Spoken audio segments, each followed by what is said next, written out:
Зуны улирал эхлэж иргэд хөдөө орон нутаг руу олноор зорчиж байна. Гэвч иргэдийн зүгээс орон нутгийн автозам төдийгүй нийслэлийн захын хороолол, цуслангийн бүсийн замын эвдрэл, засвар үйлчлэлийн хангалтгүй байгааг шүүмжилж байна. Тэгвэл зам тээврийн сайд автозам ашигласны төлбөрийн орлого бага тул автозамын засвар арчилтанд шаардлагатай хөрөнгийг бүрдүүлэхэд хүндрэл учруулж байдаг гэж мэдгдсэн юм.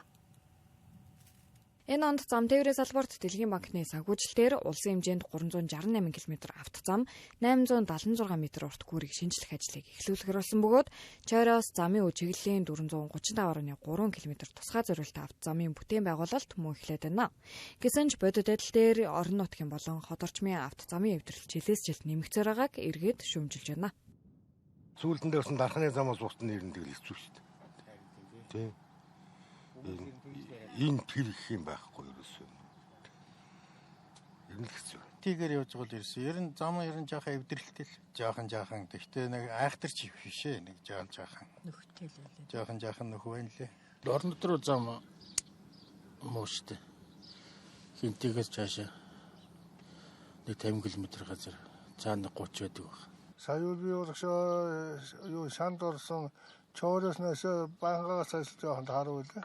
Тэгвэл автозам ашигласны төлбөрийн орлого бага байгаа нь замын засвар арчилтад шаардлагатай хөрөнгийг бүрдүүлэхэд хүндрэл учруулж байгааг зам тээврийн сайд хэлж байна. Түүнчлэн автозамын засвар арчилтад жилд ойролцоогоор 100 орчим тэрбум төгрөг төсөөлж байгаа ч энэ нь хангалтгүй зөвхөн шаардлагатай хөрөнгийн бага хэсгийг бүрдүүлж байгаа юм. Иймд орон нутгийн автозамаар зорчдог суудлын автомашинаас 20,000, ачааны машинаас 50,000 төгрөгийн хураамж авах замаар засварын санхүүжилтийг нэмэгдүүлэх шаардлагатай гэж үзжээ.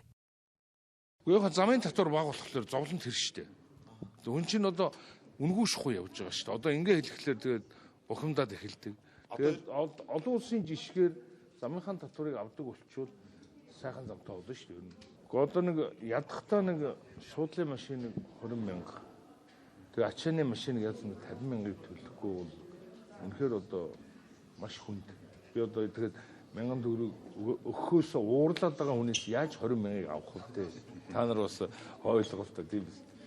Автозам ашигласны төлбөрийг нэмэгдүүлэх тухай ярихаас өмнө жолооч нарын төлсөн төлбөр нь үнэхээр автозамын засвар үйлчлэгэнд зарцуулагдаж байгаа эсхийг тодорхойлох шаардлагатай гэдгийг иргэд мөн хэлж байна.